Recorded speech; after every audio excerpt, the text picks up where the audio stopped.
Hey everybody. So for this segment, we are going to be going over Ryan Weathers and his injury impact, how it affects the Padres, when he's going to be back. Now, Dennis Lin tweeted out that it does sound like he's going to be back in early August. So we talked about it in our last segment. Really, really dodged a bullet on that one because initially it looked like he might have potentially torn his knee.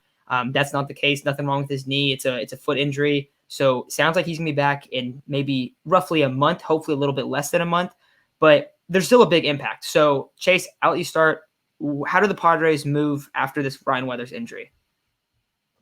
They definitely got to call someone up. Maybe it's Reese Neer, maybe it's Adrian Martinez. They need to call someone up for that fifth spot because we already have a couple other pitchers on the IL, and depending on how the All-Star break goes and how they heal up after that, they could either be extended because Blake Snell hasn't pitched in a minute and he's still kind of gone down with the illness on the IL.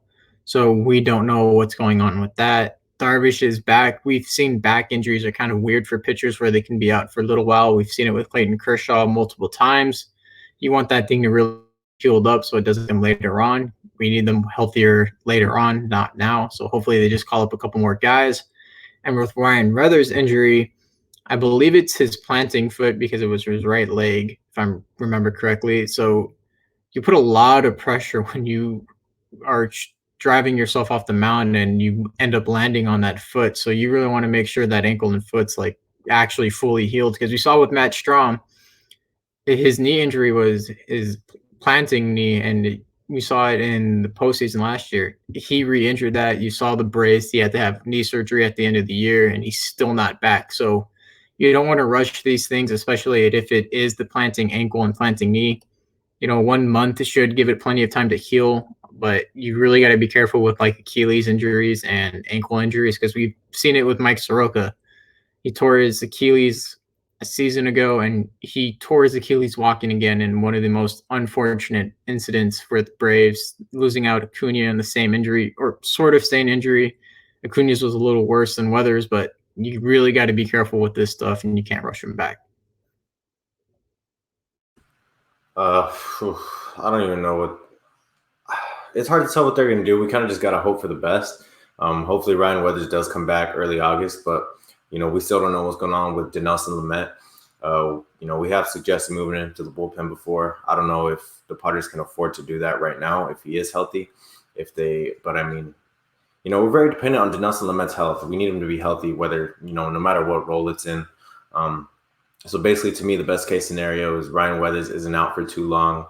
Dinelson Lamet comes back. He's able to go 3 or 4 innings up until Ryan Weathers is back, and then they can start doing their piggyback again, which I think we were all in huge favor of them staying with that piggyback so that way they could both be healthy in the long run. If they can each go 3 or 4 innings in the same game, not only is that a lot of relief to the bullpen, if they're doing that at the number 5, Yu Darvish is normally good for 5, 6, 7 innings. That's back-to-back days with a bullpen who's heavily tasked gets a lot of rest. I'm in huge favor of a piggyback for them, at least for right now. Maybe in the playoffs, I think that's a dominant playoff, duo right there. I think that'd be huge for us, and I think that's a good scenario for them. I don't think 2021 is a good season to try extending Lamet to go 5 or 6 innings. I think if you're going to do that, you get him treatment in the offseason, you get him right in the offseason. And, he can come back 2022 and maybe be a starter if that's what's really on their mind. But, it's very concerning right now with the pitching. Yu Darvish, hip inflammation, 10-day IL. We know he came out of his last start because of that hip inflammation. Blake Snell, dude's having stomach issues. Wonder what he ate. I don't know what the heck happened to that dude, but it's pretty funny.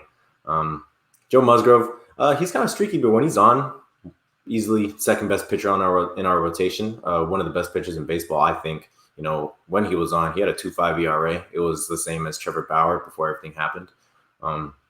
Chris Paddock had good starts, so now you're really, and he's had bad starts. Don't get me wrong. Like I'm not going to exclude those bad starts because they've been bad. So now you're kind of scrambling for starting pitching. They brought up Reese Neer. He had a solid outing, only 3 innings, but they were 3 pretty good innings. Mickey Diaz provided some really good relief after that. But this starting pitch is starting to be another concern yet again for second or third time in the past year. They got to fix it, whether it's at the deadline or in the system. Brought up Mackenzie Gore in our prospects video. If you haven't seen that, we talked kind of in depth about Mackenzie Gore, what we think about him. But he needs to start mentally preparing himself, physically preparing himself, because he could easily get called up real soon. So I think the main guys that are being called up right away to fill Ryan Weathers' spot in the rotation. This does depend on some injuries, because if Darvish is out a little bit, then that's another spot. Same thing with Blake Snell. Isaac, you brought up the stomach issues. I don't know if you guys saw this, but there were some pretty funny things on about him basically asking for like suggestions of where to eat in San Diego, and it was pretty funny. If you guys haven't checked it out, it was pretty hilarious thread. And that got really big after he came out with stomach issues. So hopefully he's good, though. I mean, if he's back after the All-Star break, that's a big help, because if you have those top three, at least you're only scrambling for 2 spots. And probably Paddock will – I mean, I would definitely expect that Paddock will still be in the rotation, just because they literally can't afford anyone else. But he's really struggling right now. Yesterday, on the Padres Pod Twitter, I tweeted out, like, this is the time where they really, really need Chris Paddock to look like he did in 2019. Like, they are desperate for him to do that. And then about maybe 15 seconds after I tweeted that, he allowed a home run. So that was fantastic. But he did get out of a couple jams in that Sunday game. So hopefully that's the case.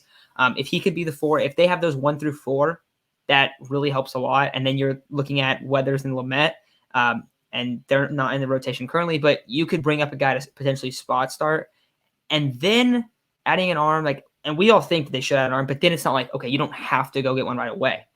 Now, before we get into possibly trading for a couple guys, Chase, you brought up, was it Adrian Martinez? That's the dude that's been balling in AA. Do you want to just explain to everyone like kind of who he is and your idea of bringing him up?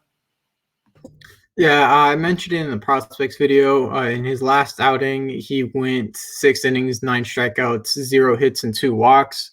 He currently owns a 2.87 ERA in the minors. He's thrown 53 innings. He has 58 strikeouts. He doesn't have a lot of walks. He shows that he can consistently go a little bit deeper into games than Near. He's having a better year than Near, and they brought him up already, so why not give him a start? It gives you another lefty in the bullpen, or not in the bullpen, in the rotation. And honestly, he might just be ready for the major leagues, because most people know and most teams know that AA is the area where you really push your guys, and AAA is kind of just like, okay, you need a little bit seasoning, or you need to fix this, so you're going to go down to AAA. Or AA is the area where probably the most talent is, and he's succeeding there, so why not give him a shot in the MLB? So that's my opinion on it. I really hope they do bring him up. If not, bring him and Near up and have them piggyback and both get them major league experience, because that either increases their trade value or just increases their value to the team, and kind of just holds down a spot until we have a clarity on what the future rotation will be. Well, yeah, the Padres got to do something. I brought up a piggyback with Dinelson Lamet, Ryan Weathers. Maybe that spot of Ryan Weathers can be filled by a guy like Adrian Martinez, or maybe Reese Neer, Mickey Diaz, whoever it is. Obviously, none of us know when Dinelson Lamet will be back. Hopefully, shortly after the All-Star break. Hopefully, maybe that's pushing it a little bit, because you don't want to mess with that guy. That guy's forearm. Is it forearm inflammation, right? Yeah, you don't want to mess with that. Clayton Kershaw just went down with that recently. That's a scary injury, because you never know what's going to happen with that stuff. Forearm inflammation sometimes leads to the worst. I think we all know what the worst is. So it's kind of tough to expect Dinelson Lamet to go out there and throw 5 or 6 innings when realistically, he could probably only go 3 or 4 solid innings. And that's why, I'm in favor of the piggyback with whoever it is up until Ryan Weathers comes back. If Lamet comes back soon enough. But very obvious, the Padres got to do something at the deadline. Very obviously got to do something, whether it could be in-house too. Chase brings up his guys. Obviously, like I said, Mackenzie Gore is going to be at the forefront of everyone's thoughts because of how long he's been rated as one of the top prospects in baseball. But realistically, he's still getting his treatment on his blister. He probably still needs a little bit of tuning up, but no better place to tune up than the majors. Chase has brought it up before. So something's got to be done. The lineup is providing, obviously they're going to have series where they go cold, but the lineup is providing enough run support. I guess it's vice versa now. The pitching isn't there, and I know the Rockies series didn't really show that the lineup was providing run support, but coming back from down 8-0 against Max Scherzer shows to me that there's enough run support in this lineup. Yeah, I definitely like the idea of bringing Martinez up. I think that'd be a good call. And then my other kind of thing with this is that's good to fill out the fifth spot. You have either Nia or Martinez or that combo in that fifth spot. And that's assuming that Darvish, Snell, Musgrove, Paddock are the 1 through 4. Now, that's still not the best 5-man rotation. I think we'd all agree with that, especially with all the expectations coming into this year. Because, I mean, if you look back at the beginning of the season, Morahone was the 5th starter, and he went down right away. So, they've been really depleted in that in the starting pitching role. It just hasn't been what the Padres expected this year. So, with that said, if one of those 4 guys are missing or they decide to move Paddock down, or I don't know what they would do with Paddock. I don't think they will. I expect him to still be in the rotation, but he's definitely struggled lately. If one of those guys aren't ready to go right after the All-Star break, I would 100% advocate for trading for a starting pitcher right after the draft, because that's somewhere where you can't play around with that. We've talked about how taxed the bullpen is.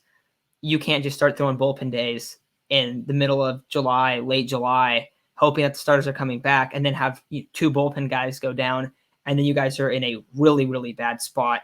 And say they do that, or say a guy goes down early August, it's hard to replace a guy in early August after the trade deadline. So they're in a tough spot, but what are your guys' thoughts on them potentially adding a guy and specifically bringing in Maeda? Because we talked about him being a guy that they could potentially move for. Sounds like there's some rumors behind that. Dinelson also had talked about him potentially being talked about.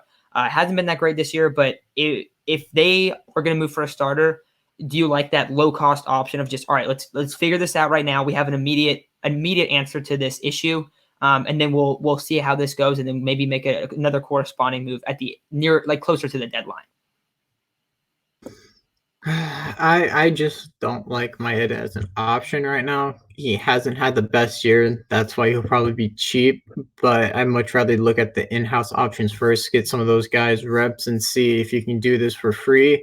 And if you can't, then you go for more of a costly option, because I don't see trading for a guy who's already struggling. And if he continues to struggle more and can't eat the innings that you need him to, you might as well just go with one of your in-house options. And Adrian Martinez would be a great guy. And I was mistaken. He's a right-handed pitcher. I accidentally said he was left-handed. I was confusing him with Aaron Leisure.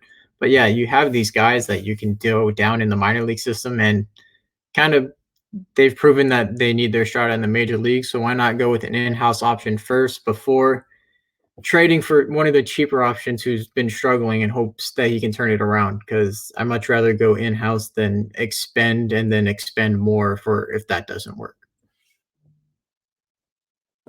I think I'm a little. I mean, I see the point. I think I'm a little on the opposite spectrum of that, just because Kenta Maeda is not pitching very well right now, but it's an immediate need. There's no doubt it's an immediate need.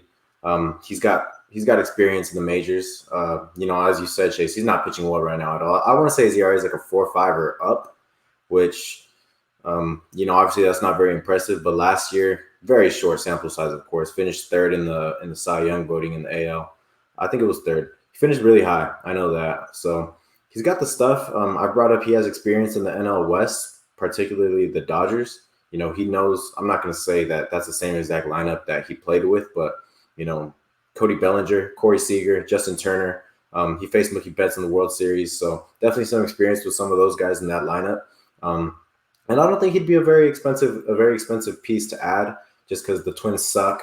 And I just checked his contract right now. He only makes $3 million per year, and he's under some control for a couple of years. So if it doesn't work out, I'm sure there's another team in baseball that'd like to have him. If it works out, then he'd probably be a solid 4 or 5. But I'm not opposed to, what Chase said, in-house options. We always want to see in-house options flourish through our system. But I think there's some pieces in our farm system that, we'd still be able to keep guys like Adrian Martinez, Reese Neer, and we'd be able to get Kenta Maeda, who would probably be maybe not a rental, but he'd be a solid fill-in for now. Yeah, so I think that's going to kind of wrap it up for this Ryan Weathers vid. Open to any suggestions that you guys are kind of talking about, or any alternative answers to this. I do think potentially bringing up Martinez, potentially moving on for an arm are definitely options right now. We'll see what AJ Preller does after the deadline, and we'll see what happens with the Yu Darvish injury, the Blake Snell sickness, the Paddock struggles, and also the Lamet injury. So got a lot of question marks throughout the starting rotation right now. And it's just going to take a little bit to kind of see where everyone's at, because there's a chance that this rotation or this All-Star break ends, and it's like, all right, well, they got Musgrove, Paddock, and 3 question marks, and that is terrifying to me. So we'll see how it plays out, but I think for right now, definitely a lot of options. It's not time to freak out. Like we saw Neer get called up. I thought he looked fantastic. That fastball was really nice. Definitely struggled a little bit with his control, but also it's his MLB debut. We gotta cut him some slack on that, just because probably super nervous. I mean, I got to give that to him. So that's just kind of where I'm at with this. But I think that's going to do it for today's episode. So we will be back tomorrow talking about the MLB draft and just discussing that. So we will talk to you guys very soon.